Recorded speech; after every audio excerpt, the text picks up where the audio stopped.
you very much for Mr. Abdul Gapur, who has given me a chance here to present our paper relates to the instructional media and technology, and especially for us here, we'll discuss what chapter 6 is about audio. Well, as we know that media is very important to use by the teacher to support teaching and learning process, because sometimes that by if we not use media in the classroom, sometimes our students not interested with the learning. So when we use such kinds of media, something like video, that can make our student interested in learning. So here I believe that most of you and most teachers use the audio to teach, especially in teaching listening, because it is impossible for the teacher to speak in front of the class and read the story for the student and asking the students to hear the voice and also to find the main idea. And I think it's boring activity if the teacher use the method like that. So that we need to use media such as audio. And also here, sometimes the questions from our students that occur, actually what is the differences between hearing and listening? Actually, as what I have read in this book and what we have summarized, we get two terms actually. The first one is about hearing, and the second one is about listening. Even hearing and listening is not the same at all, but they both of them interrelated, because and here, especially for the definitions, I think you can read by yourself in the book that you have copied.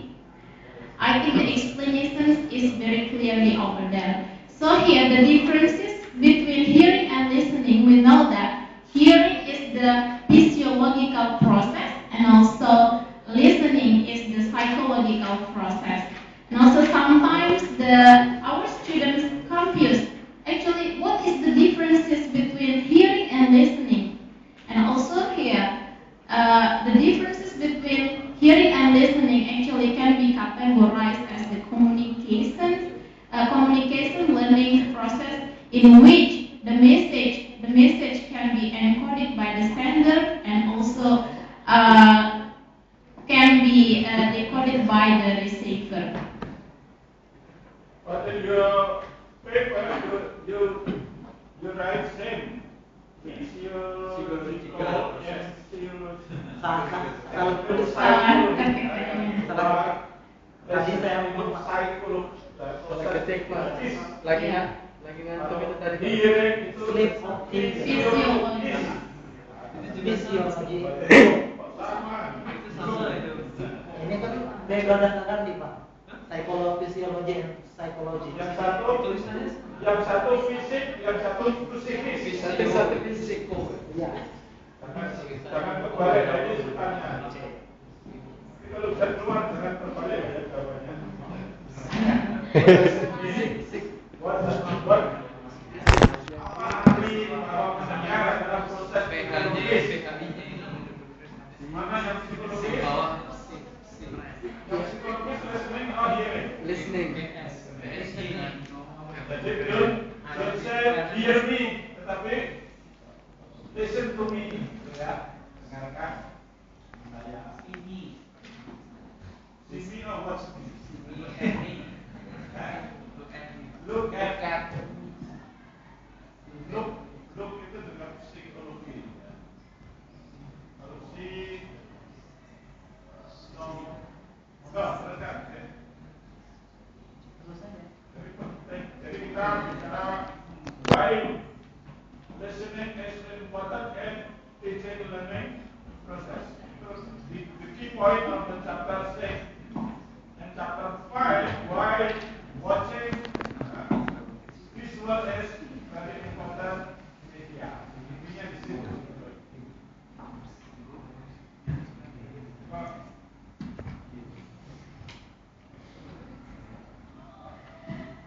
Well, for the next explanation is actually there are some obstacles that may inhibit the transmission-reception process. For the first is the volume of sound. The volume of sound here, when the teacher gives the directions or instructions for the students, so the direction is not, the sound must not to be low and also not to be high, not to be high. We can imagine that if the sound is what is that? Is standard by the teacher is low. How can our students receive what the teachers mean? And the second one is monotonous sound. Monotonous sounds here, for example, is droning voice of the teacher or the lecturer. I think monotonous sound and volume and sound is not has any differences. And the third one is an individual ability is impaired. For example, here the ability to hear in the noisy classroom is reduced.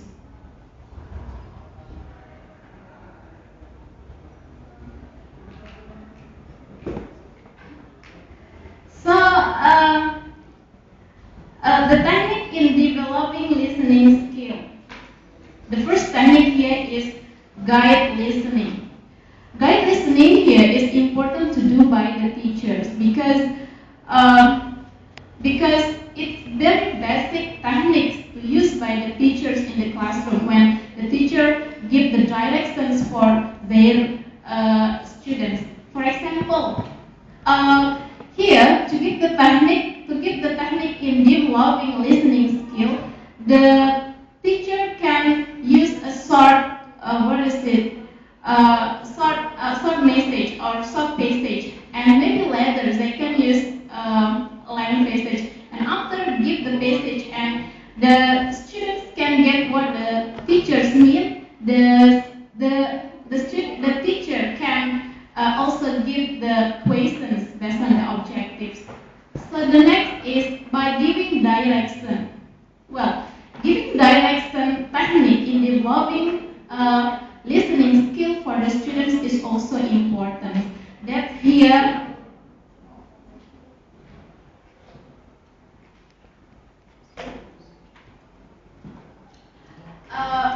the teacher can give the directions and also can divide the students into individual or into a group. And by using the audio tip, for example, the teacher can give the directions. The purpose is to let them. I'm so sorry. The purpose is to what is it?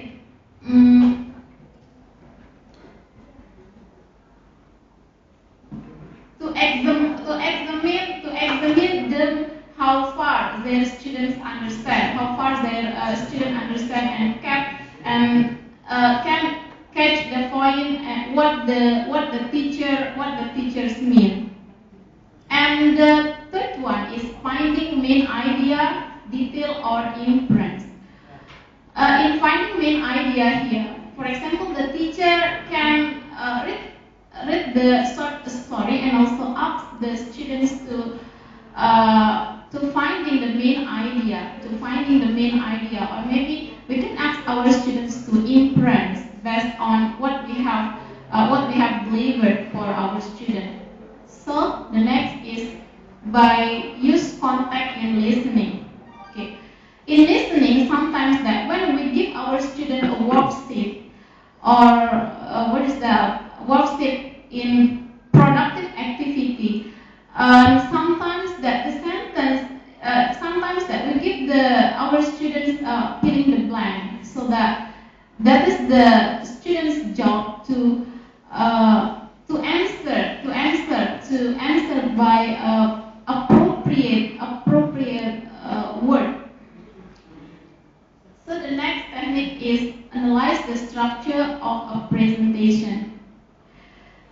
In analyze the structure of presentations here, the teacher can ask the students to analyze their students when some of the students present in front of the class, and also some of the students only sit on the chair and also paying attention with their friends, and also based on the presentations, the teacher can analyze how far their students understand or can catch the point based what they have heard before. And last is distinguish between relevant and irrelevant information. For example, here the teacher can give the passage or the passage for the students, and also ask the students to find relevant sentence and irrelevant information based on the passage. So maybe that's all from my explanation for the advantage and disadvantage of audio